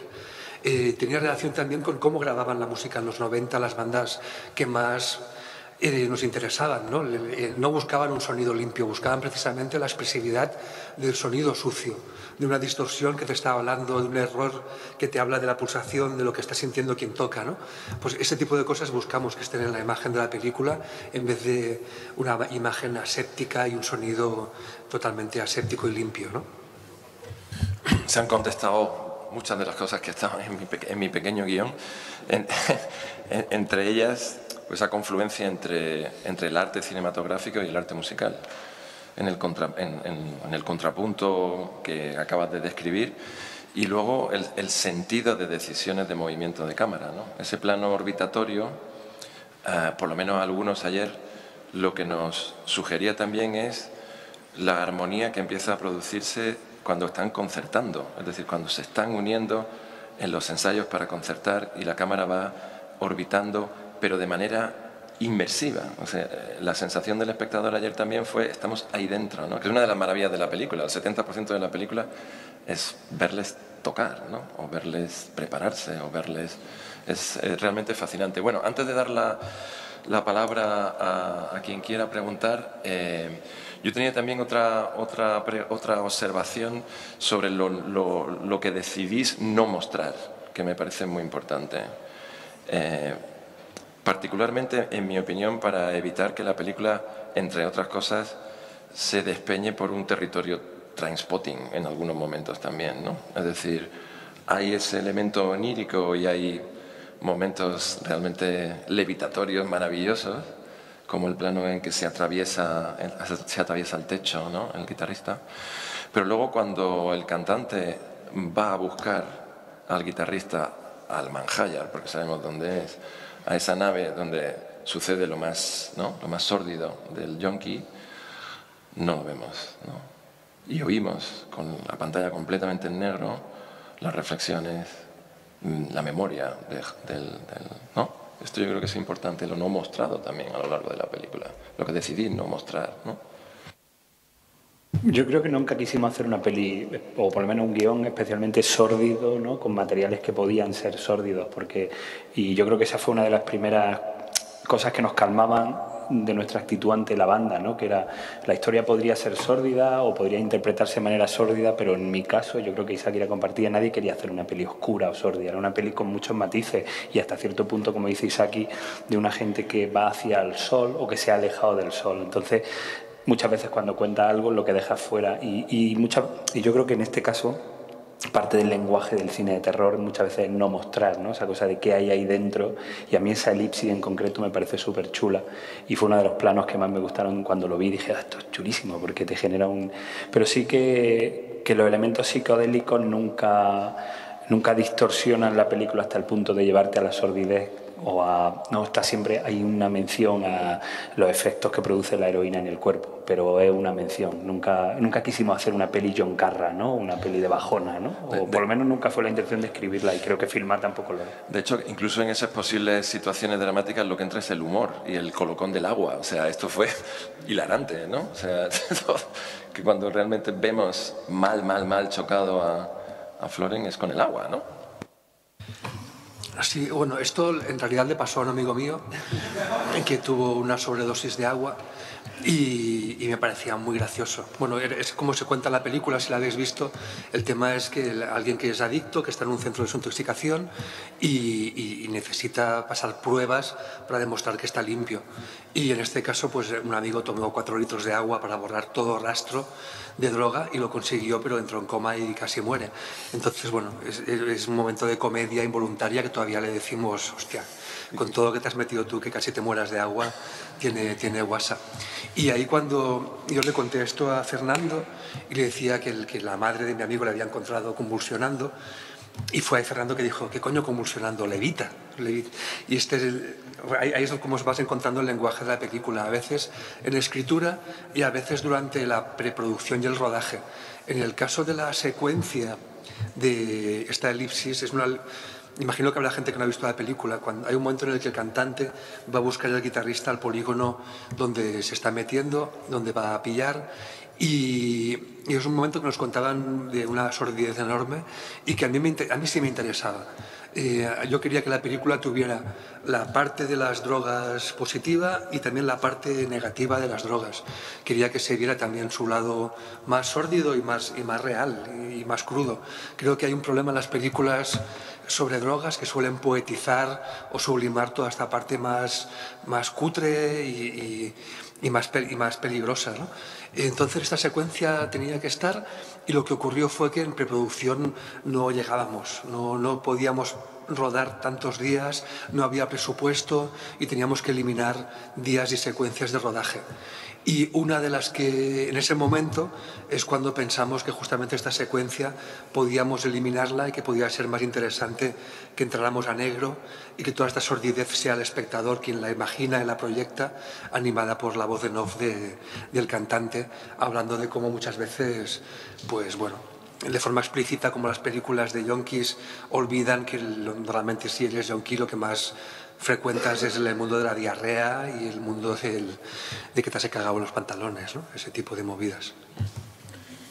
Quizás una última pregunta por el trabajo con los actores, porque hemos comprendido muy bien la importancia del casting en esta película, que es, creo, una parte importante del éxito de la misma, pero luego hay que trabajar con ellos, claro. Y en ese sentido, ¿qué podéis contarnos sobre la manera de gestionar ese equipo, fundamentalmente de actores no naturales, pero también con algunos actores con experiencia?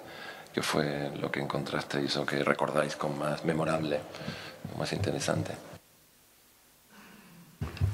Bueno, yo creo que, como decían antes Marichu, al retrasarse la película pudieron ensayar mucho ellos y eso tampoco normalmente no pasa. Entonces ellos se crearon unos vínculos, ya bien con los vínculos creados, y luego hay una cosa que yo creo que pasa y pasa a todos los músicos, que ellos rápidamente se comunican a través de la música, ¿no? Ese es su lenguaje. Entonces, eso de alguna manera ya tú cuando estás rodando y pones la cámara ahí ya se están hablando entre ellos, ¿no? Entonces saben cómo de alguna manera escenas donde no están a ritmo ellos de alguna manera o sus sentimientos están contrapuestos, logran hacerlo bien, ¿no? Sí que es cierto que luego hemos tenido la gran suerte de que son actores con muchísimo talento y que sin haber hecho nada se han lanzado al vacío y lo han hecho con una naturalidad brutal. Pero sí, yo creo que esta cuestión musical creo que ha ayudado muchísimo. Luego Dani, que es un tipo que ya tiene más experiencia, creo que también ha sabido entrar aquí dentro y hermandar un poco también a todos los demás y ser uno más de la banda de Granada y formar parte del paisaje de acá. Pero la verdad, y nosotros podernos apoyar mucho en él a veces. Yo creo que a Dani lo hemos maltratado alguna vez para darle la responsabilidad de es ahora, tienes que hacerlo ahora, lánzate ya, no preguntes si tira, lo tienes tú ya lo sabes cómo hacerlo. Pero la verdad que ha sido una maravilla trabajar con ellos todos, con Chesco también, que tiene poco, pero lo que tiene es justo. O sea, creo que ellos teníamos también la ayuda de Isa, que era la coach que estuvo con ellos durante todos los ensayos, y luego en rodaje ya no estaba, pero creo que nos puso en un punto que estaba todo bien medido. Sí, en este sentido, pues el trabajo de Marichu fue clave y luego en estos 6 meses de ensayos, pues claro, son 6 meses en los que no puedes estar trabajando con los actores todo el rato. Y ahí estuvo Isa Ramírez como coach, que hizo un trabajo estupendo de probar cosas que no pasan solo por ensayar. Muchas veces los ensayos no son para fijar las secuencias, sino para probar cosas, para descubrir qué registros funcionan mejor con cada actor. Y de ahí también vas descubriendo la puesta en escena. Por ejemplo, las primeras veces que ensayamos con Cristalino y con Dani Ibáñez el momento de bronca del cantante y del guitarrista, de repente fue como, vale, es que esto lo podemos rodar en un plano secuencia, en plano general. No habrá que mentir con plano contra plano, porque los dos aguantan este plano muy bien. Y también descubres la forma de rodar en función de los materiales que tienes y de las personas y de sus capacidades, ¿no? Las formas cambian, ¿no? Muchas veces uno piensa las formas como si fueran cosas platónicas y no lo son. Tienen que funcionar con el equipo que tienes y los ingredientes que tienes. No lo puedes forzar. Pues creo que es el momento que ya vamos dirigiéndonos hacia las 2:30 de abrir. Pues, hay preguntas por parte del público, por vuestra parte. Para Isaac y Paul y Fernando. Hay una primera allí. Vamos a llevar el micrófono. Me encantó, por cierto, mientras llega el micrófono, que la pelea entre los dos protagonistas se viera como en segundo. No se viera. Esto me pareció otro pequeño hallazgo muy interesante. Sobre esta secuencia, J me decía, es que nosotros nunca hablamos tanto como los de la película, nosotros somos como los del bar. Los que no hablan, esos somos nosotros. Hola, muchas gracias por esta charla. Quería preguntar a Fernando si podía contar un poco más sobre, porque tengo entendido que este guión lo escribía hace 20 años. No, eso fue una broma. Lo que quise decir es que yo trabajaba en planta baja poniendo copas y que de alguna manera, inconsciente probablemente, la película empezó a escribirse ahí porque yo ya quería escribir guiones y eso acabó generando, o sea, sobre todo yo que escribo básicamente historias de ficción que no tienen nada que ver con mi vida, probablemente ahí empezó a gestarse la idea de hacer una película sobre Granada que ha acabado siendo esta película, pero no empecé a escribir los de 20 años, pero era una broma sobre ya me gustaría, porque sería súper mítico, ¿no? Como 20 años luego, tal, no, era una broma. Claro, iba a preguntar como si tuvo una versión original, luego... Sí, a mano, ¿no? Como en MS2, ¿no? No, es verdad, una cosa sí es verdad, que esa no la hemos contado nunca, que yo tuve una idea de hacer un cómic, una novela gráfica, sobre la noche granadina con Joaquín Reyes, que ha acabado haciendo uno de los carteles. Y de ese cómic, de esa que empecé a trabajarlo incluso con Manu Ferrón, que era el autor de varias letras de canciones de Los Planetas y del grupo Expertos en Nieves. De ese guión yo saqué un par de secuencias que acabaron estando en el guión de Jonás, pero creo que ni siquiera llegaron al guión de Isaki. O sea que sí que había una idea de retratar la noche y los bares, porque al final eran mi hábitat, pero no... Ya me molaría, pero voy a empezar a decir que es verdad y ya está. Sí. Y ahora que hablas de cómic, creo que la peli también tiene mucho de esto, de cómic, de influencia del cómic. Tanto Los Planetas J, que es amante del cómic y de la serie B y de los superhéroes y Marvel, como Isaac y yo, que somos también muy fans de los cómics, y creo que al final todo esto también ha impregnado en la película, y la película tiene estos espacios también como de viñetas que hay en la película, y hay los títulos de capítulos también que ponemos ahí, que también viene de ahí, ¿no? O sea, es una película que tiene todas estas influencias que forman parte del imaginario de los planetas y al final de nuestro imaginario también. Sí, podría ser un cómic de Daniel Close o de los nuevos cómics de los hermanos Hernández, de estos, sí que podía tener ese lenguaje. O sea, quiero decir que es curioso que habiendo querido hacer primero una historia de la ciudad con novela gráfica, ya haya acabado llevándola casi a una novela gráfica como de viñetas, pequeñas historias sobre la ciudad, ¿no? Y en los cómics es muy habitual este encuadre en el que el personaje tiene mucho aire por arriba y no por los lados, porque arriba es donde está el bocadillo con las frases, ¿no? En esta película nos venía muy bien para dar esta sensación de poco espacio, el único espacio que hay es por arriba, o sea, sigues viendo cuál es el paisaje, pero no lo ves por los lados, sino por arriba, que rima con esa frase de Lorca que se dice en la película de que de Granada solo se puede salir por el cielo, ¿no? Estos son personajes que están conectados para arriba, más que con el suelo, la tierra firme. Otra pregunta ahí al final. Hola, yo quería, partiendo de que es una película de ficción, saber la colaboración que habéis tenido con el propio grupo, porque J y Floren al final son, por así decir, los propietarios de Planeta y lo que es la marca y tal, pero Eric y sobre todo Mike, que sí que estuvo más tiempo fuera de todo el foco y todo, ¿qué colaboración han tenido para la historia y la narrativa? Hay distintas etapas. Yo creo que ahí Cristóbal tendría que volver a salir y contar, porque ha sido el que más tiempo ha hablado con ellos. Yo cuando llego, un poco la consigna es intenta no hablar con los planetas porque vas a abandonar la película. Entonces, bueno, ellos tocaban en Gerona, que es donde yo vivo, después de que hubiéramos hecho el proceso de casting y localizaciones coincidió con que ellos estaban de gira por Sudamérica, entonces a la vuelta tocan en Gerona, allí nos conocemos y les cuento que estaban J y Floren. Entonces ahí les cuento las intuiciones que teníamos en ese momento con Fernando.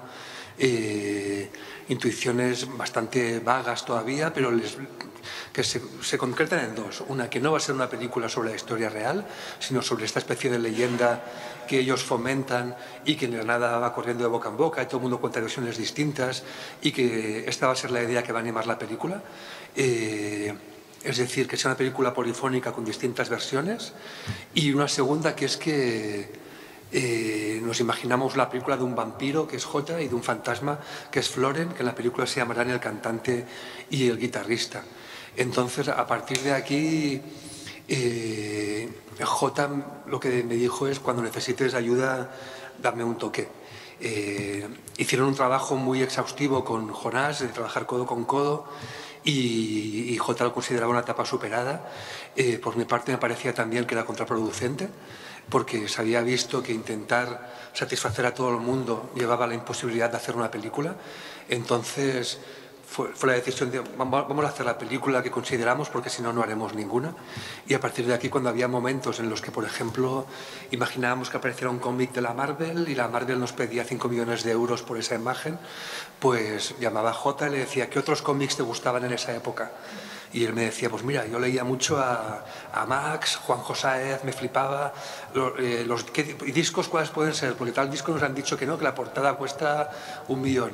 Pues mira, escuchábamos mucho, y ese tipo de referencias que aparecen son las que ellos nos indicaban. Y luego, a partir de aquí, pues le enseñamos la película a Jota en enero, luego la volvió a ver en Málaga. Ahora mismo hay un poema de Johnny Cash que encontré hace poco, que Johnny Cash dice: no hagáis una película sobre mí, por Dios, haced lo que queráis menos una película sobre mí. Si la hicierais tendría que verla 2 veces. Y Jota está ahora mismo en ese punto. Floren y Mai dijeron que preferían no verla, y así no se comen la cabeza. Y Eric sabemos que la vio anoche, pero no ha llegado ninguna... No, sí, Eric parece que la estaba viendo anoche, pero todavía no nos ha dicho qué opina. Parece que estaba bastante a favor también. ¿Y Banning estaba anoche? Y Banning creo que no llegó finalmente ayer. Ah, vale. Iba a venir, pero bueno, cada uno tiene un acercamiento igual de legendario y misterioso a la película. Se están creando, ¿no?, como un mito. Pero todos se han portado en general bien. Sí, en la película pues están separándose como en la vida real todo el rato, ¿no? ¿Alguna otra pregunta? Aquí en la primera fila, Lidia.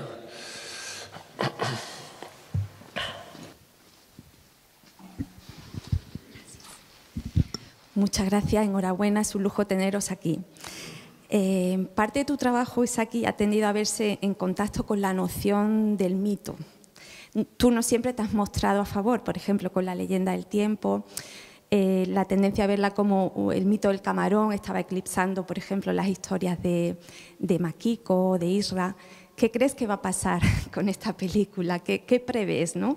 ¿Qué evolución puede seguir? ¿Y llegaría a molestarte que llegara a verse como una película sobre el mito de los planetas?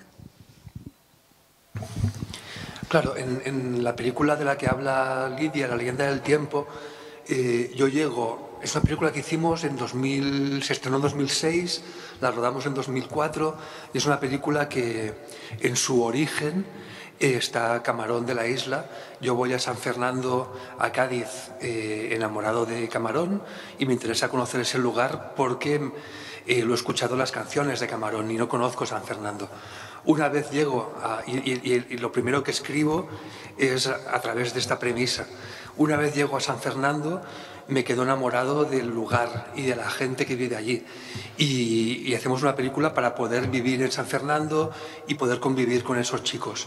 Entonces es como que el mito de Camarón está en el germen de la película, pero luego la película es que está encarnada en unas personas reales, que son unos hermanos, Israel y Cheito, en una chica japonesa, Makiko. El mito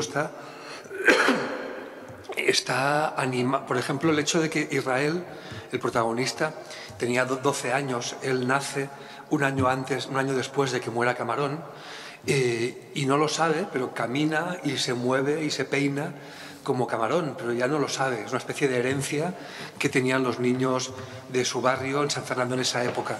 Igual que ahora, se peinan como Mbappé o como... O sea, en aquel momento sus referentes, aunque él no lo supiera, era Camarón. Ahora son otros, ¿no?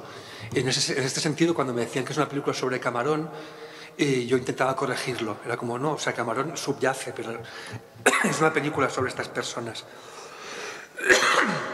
En cambio, aquí sí es una película ya deliberadamente hecha sobre esta tradición oral de leyendas, de fábulas, entreveradas con hechos reales de la vida de los planetas. O sea, es una película que mezcla cosas muy precisas de documentación, como el intento por parte del equipo de arte de recrear la fachada de la planta baja como era antes del incendio, de colocar el escenario de planta baja tal y como estaba en los 90, que la guitarra que toca Jota sea la guitarra que tocaba Jota en esos años, literalmente su guitarra, y al lado cosas totalmente inventadas como esta levitación por sobredosis de agua, y todo está puesto al mismo nivel y el espectador tiene que decidir con qué se queda. En este sentido, pues creo que de forma inevitable en las próximas conversaciones sobre los planetas y en toda esta tradición de cuentos y fábulas, pues la película va a formar parte de este diálogo durante un rato. Espero que sea así. Sí, puedo decir yo una cosa en referencia a eso, y ahora que yo también creo que, sobre todo en referencia a que estaba hablando del mito tal, es que para mí también hay otro mito que es como la noche granadina, y creo también que aparte de que la película habla de los planetas, yo creo que en Granada tira una piedra y salen 5 bandas, y todos tenemos amigos músicos o en fin, y creo que esa noche granadina, ese reflejo también de lo que es la música en Granada, trasciende también un poco a la leyenda de los planetas, y creo que muchísima gente que a lo mejor no sepa tanto de los planetas o no haya escuchado tanta música, creo que igualmente se va a sentir bastante identificado o va a poder entender también ese otro plano, ¿no?, aparte de la historia de la propia banda. Y yo creo que trasciende mucho la película en ese sentido, y creo que yo eso no lo he visto en otra película. O sea, jamás he visto la Granada como se ve en esta peli. Bueno, hasta el punto que Paul, que ha estado en en Seattle recientemente, ¿no?, le preguntaban por Granada como un sitio mitológico que no sabían ni dónde estaban y ni siquiera sabían quién eran los planetas, y no le impidió apreciar la peli, ¿no? Sí, totalmente. Sí, yo creo que también hay una cosa en la película, que es una película del siglo XX, pero un poco para la generación del siglo XXI también. Quiero decir que la gente que no conozca los planetas la va a poder disfrutar igual. Y luego, si se le interesa la música, se hacen fan cojonudo, pero creo que es algo que nuestra idea también era que tú pudieses viajar sin tener precisamente ser fan de los planetas, ¿no? Y creo que este es el gran acierto, y creo que esta cosa que dices tú de la noche granadina, creo que pasa con muchas cosas, ¿no?, en la película, que tiene algo, esto, ¿no?, de documento del siglo XX, ¿no?, esas llamadas telefónicas de teléfonos fijos, esos CDs que se mueven. Entonces, todo esto tiene como un valor yo creo, para una generación nueva, ¿no?, que ojalá les encante y vayan al cine. Sí, yo hasta hoy pensaba que Paul se había documentado profundamente sobre la noche granadina para la película. Hoy que está aquí de empalmada, esto porque ha sido así. O sea, sí, ya la película está hecha. ¿Estás preparando una película sobre la noche del siglo XXI? Bueno, hola. Lo primero, daros las gracias.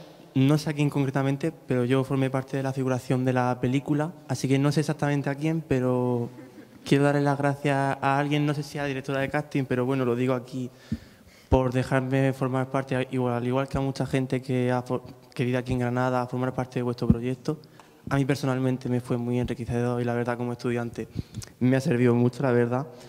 Y ya fuera de eso, os quiero preguntar cómo se llevó, cómo se gestionó ese parón que hubo en la película, no sé si fue entre abril, mayo más o menos. No sé, a título personal quizás no, pero a nivel de producción, porque al final dentro de una película pues hay muchos equipos, mucha gente que trabaja. ¿Cómo se llevó eso a vosotros concretamente? ¿Cómo se llevó eso a nivel de producción? Ese parar la película y luego empezar a grabar y volver de nuevo. No fue un parón, fueron 2. Sí.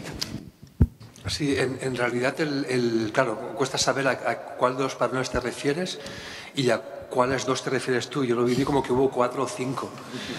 Sí, hubo dos traumas, o sea, el de agosto, digamos que va por etapas traumáticas, ¿no? Es como la desaparición, o sea, la marcha de Jonás, es como las etapas de las revistas, ¿no? Y luego el parón de noviembre para rodar en abril. Esos son los dos más gordos, sí, ¿no? Yo creo. Luego el retraso de Nueva York. Es que hubo un intento de rodar en Nueva York en enero, febrero, con la idea de rodar Nueva York con la nieve y en invierno, que era como sucedió en la realidad, y esto se daba de bofetadas con la realidad de que el guión estaba todavía escribiéndose, pero intentamos llegar a rodar ahí y la preproducción no conseguimos que saliera. Ese fue como un primer bache porque el equipo estaba todo preparado para ir a Nueva York. Entonces de repente se cambia todo, o sea, era como trabajar en paralelo en varias líneas, como una partida de ajedrez en la que puedes pensar qué pasa si vas hacia aquí o vas hacia allá. Y esto, pues claro, para el equipo fue muy perturbador y hubo gente que por el camino, en estos cambios y en estos retrasos, pues tuvo que dejar la película porque tenía otros compromisos y se encontró a gente nueva. Sí, el último parón pues fue solo 2 semanas y creo que justamente el hecho de que viniera dado por la enfermedad de mi hija creo que tuvo un efecto detonante más cohesionador del equipo, de esta especie de barco a la deriva. Creo que fue más un efecto cohesionador de esto hay que sacarlo como sea. Y en realidad fue ya un parón muy breve en el que es increíble que Paul en tan solo 2 semanas consiguiera hacerse con el mando, ¿no? Porque bueno, creo que hace falta una energía enorme y es raro que esa energía tan grande vaya unida a una capacidad de foco y de concentración. Y es una de las virtudes que tiene Paul, ¿no? O sea, fue una semana de curro de mesa conmigo en Barcelona y con Takuro y con Chloe, y una de trasladarle toda la planificación, los ensayos, el guión y la música de los planetas, y una semana en el terreno de localizaciones a piñón, ¿no? Sí.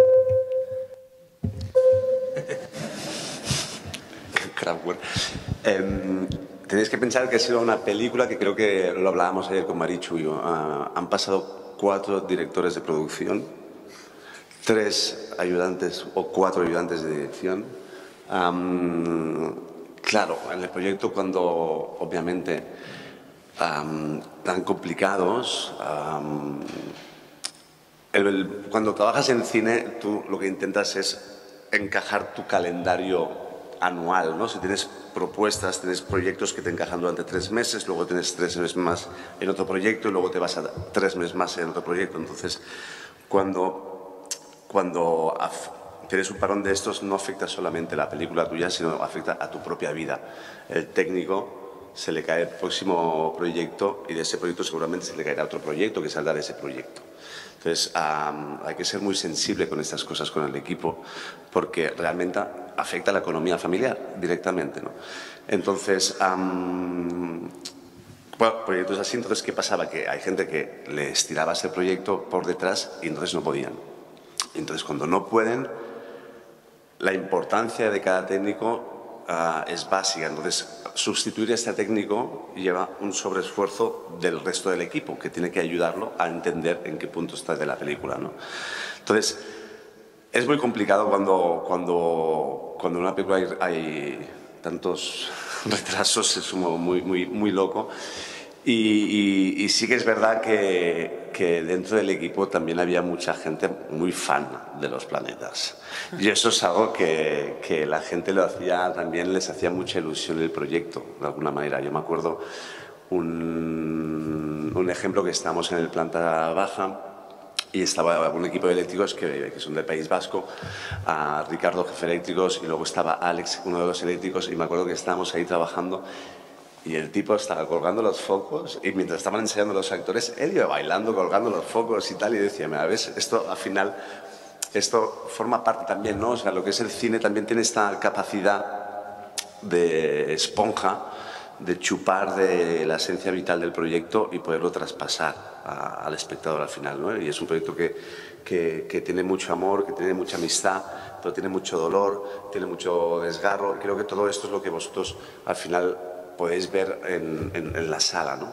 Y Y la verdad es que esta energía que teníamos en el rodaje y que nos cohesionó a todos ayudó a poder solventar, o sea, poder enfrentar todos los problemas, ¿no? De alguna manera. Sí, la guasa granaína ayudaba mucho porque me acuerdo perfectamente que el padre de Mafo, que interpreta el batería y que ha sido algo más que un actor en esta película, ha sido un apoyo para muchos, ¿no? Por su sentido del humor. Su padre, que es un guardia civil retirado, personaje de la novela de otro amigo, le decía, tú nunca vas a viajar a Nueva York con esta película. Porque cada vez que le decían, me voy a Nueva York, y decían, no. O sea, nunca va a viajar. Hijo, eres gilipollas, te están engañando esta gente del cine. ¿Cómo va a viajar a Nueva York? Pero a ti te van a llevar a Nueva York, ¿a qué? ¿A hacer el qué? Entonces Mafo decía, no, hay una maldición con el viaje a Nueva York. Nunca, mi padre tiene razón. Hasta que ya un día, y en el estreno de ayer, dijo, mira, ahí está mi hijo en Nueva York. O sea, como al fin vio a su hijo en Nueva York como una especie de logro casi privado de... O sea, que había llegó el humor de la ciudad y de muchos personajes imprescindibles para la película, también nos ayudó a sobrellevar todas las cosas que nos pasaban, ¿no? Y de gente que, como dice Paul, ha sido casi una familia, ¿no? Esa idea de un eléctrico bailando o del padre de nuestro... o la propia figura de Mafo, ¿no? De los chicos que han sido súper importantes para la peli y que cohesionaban siempre con su sentido del humor, su actitud, cualquier problema que pasaba, ¿no? Y convirtiéndose en la banda de la peli. Os voy a contar mi momento favorito de Nueva York, pero primero una cosa, que hablamos de la película como una película especialmente complicada y creo que el 70% de las películas podrían explicarse así. O sea, lo normal es que una película no salga, todos tenemos más proyectos que no han salido que películas hechas y la mayoría de las películas terminan transformándose, cambiando, y creo que está bien pues tener ideas muy preparadas para luego ser elástico y poder adaptarse. O sea, no es nada excepcional. A mí mi primera película empezamos en el 97, la estrenamos en el 2002. Mi récord es una película que empezamos a escribir en 2002 y estrenamos en 2015. Paul tendría que haber estado rodando en Perú la película nueva y no está en Perú. O sea, y no sabe cuándo va a ir. O sea, es algo muy normal y muy habitual. Y si os queréis dedicar al cine, está bien que os lo sepáis y forma parte de la naturaleza del oficio. Y igual que forma parte de la naturaleza del oficio, esta ilusión y este empuje loco, que es mi escena favorita de Nueva York. Como sabéis, en los años 90 las lámparas eran de sodio y no de LEDs como ahora. Aquí en Granada, gracias a la Film Office, pues el director de foto cambiaba todas las bombillas de todas las lámparas de todas las escenas para que fuera luz real de LED. En Nueva York el rodaje era un rodaje más clandestino y no se podía hacer de esta manera, se hizo con un equipo más pequeño y Takuro y Paul no querían renunciar a iluminar con luces de sodio de la época. Entonces hay un momento en el que me comunican que él y Takuro personalmente están yendo a apagar el puente de Manhattan para poner nuestras luces. Y desde producción me empiezan a llamar desesperados pidiéndome, por favor, frénales, déjales, no les dejes apagar el puente de Manhattan, nos vamos a terminar todos en la cárcel. Y me llega un vídeo de Taku y Paul, los dos solos, sin nadie más del equipo, con una escalera, avanzando por el puente de Manhattan, diciendo, ya solo nos faltan 500 metros más, ya estamos llegando, ¿y quién está por aquí? Los primos, nosotros dos solos porque el equipo no se atreve, pero vamos a apagar el puente de Manhattan. Esto ocurrió. Sí, a él le encanta, a mí me da un poco de vergüenza, pero sí fue así. ¿Y qué pasó? Que llegamos ahí con la escalera sudados después de casi 1 kilómetro andando por el puente de Manhattan para apagar las luces y cambiarlas. Y claro, mientras me iba llamando Cristóbal, ¿pero qué coño estáis haciendo? Digo, no pasa nada, tranquilo Cristóbal, esto lo hacemos nosotros, no os preocupéis. Y vino la gente de producción, entonces la gente de producción cuando llegamos, dejamos la escalera ahí, pues dijeron, oye chicos, ahí no sé qué, tal, no sé qué, fuimos para allí, nos cogieron la escalera y se la llevaron. Entonces no pudimos cambiar las luces del puente de Manhattan, desgraciadamente. Pero bueno, pasa esto un poco en las películas que una vez la energía ya estás focalizado, ya lo estás superando, tienes esta sensación de que puedes con todo, ¿no? Puedes con todo y si hay que apagar las luces del puente de Manhattan sin permiso, pues se apagan. Esto es lo que le decía a producción, o sea, no hay un punto medio. No puedes pedirle al equipo que lo haga todo, lo consiga todo y luego pedirles que no apaguen el puente de Manhattan. O sea, es un paquete. Hace falta la actitud de apagar el puente de Manhattan para conseguir todo lo anterior. Bueno, si os parece vamos a cerrar aquí y Se ha mencionado la dirección de arte, hemos hablado de muchas cosas a lo largo de esta hora y media larga. Yo creo que la dirección de arte es realmente magnífica y extraordinaria en la película. Hemos tenido casi una masterclass. Aprovecho, Pepe Domínguez es el director de arte y Lourdes Jurado hizo el vestuario, que también fue muy lista y porque hubiera podido ser un pollo hacer toda esta historia de los 90 y lo hizo muy bien. Sí, ayer reconocíamos hasta la camiseta que llevaba Mai. Es decir, que algunos amigos de Mai, yo he sido profesor de Mai en la Facultad de Letras en Hispánica, y la manera en la que ella estaba peinada, porque vimos a Stephanie en el escenario y dijimos, what? This is not going to work. Pero luego la vimos en la pantalla, en los primeros planos incluso, y dijimos, hostia, pues es que es esta chica, ¿no? Bien, estaba diciendo que ha sido una masterclass de lujo, producción, guión, casting, realización, dirección de actores. Pienso en los alumnos, somos muy afortunados, tenemos el registro además. Se ha hablado aquí de que sin música, sin cómic, sin las otras artes, el cine tampoco existe, y eso es algo que nos interesa especialmente en nuestro proyecto, la relación intermedial del cine con las otras artes. Hemos tenido, y he intentado ahorrar tiempo en la presentación, a un director que no solamente ha ganado la Biznaga de Oro en el Festival de Málaga, la de Plata, la de Oro, que es doble Concha de Oro de San Sebastián, que es sección oficial de Berlín. A su lado un guionista que ha sido nominado 2 veces por mejor guionista en los premios Goya y ha recibido otros premios importantes, premios Secán, otros premios importantes. Un realizador como es Paul, extraordinario, colaborador de Isaki en muchos proyectos, y recuerdo claramente una noche, una película sobrecogedora y extraordinaria, un gran director de publicidad también y de serie de televisión con su propia película que citaba Isaki. Ha sido un auténtico lujo colaborar con el Festival Internacional de Jóvenes Realizadores, con Antonio Arenas. Van a pasar más cosas en esta facultad relacionadas con la cultura musical pop rock, y esta película, que es la mejor película sobre la cultura pop rock del cine español, sobre uno de los mejores grupos de todos los tiempos del pop rock español, que son Los Planetas, nos anima, con el ejemplo del relato de lo que hemos ido hoy, a trabajar en contra de cualquier molino de viento que se pueda poner por delante, ¿no? El esfuerzo ciclópeo de este equipo, que hoy hemos visto resumido, desde Cristóbal en los arranques con Fernando a todo lo que vino después, subrayaba Julio, ¿no?, la fuerza de voluntad, ¿no?, que han tenido en todo momento. Y recuerdo el momento en el que Isaki recoge el premio en Málaga, y lo tengo grabado aquí porque hemos hablado de muchas cosas, pero tampoco hemos hablado de todas.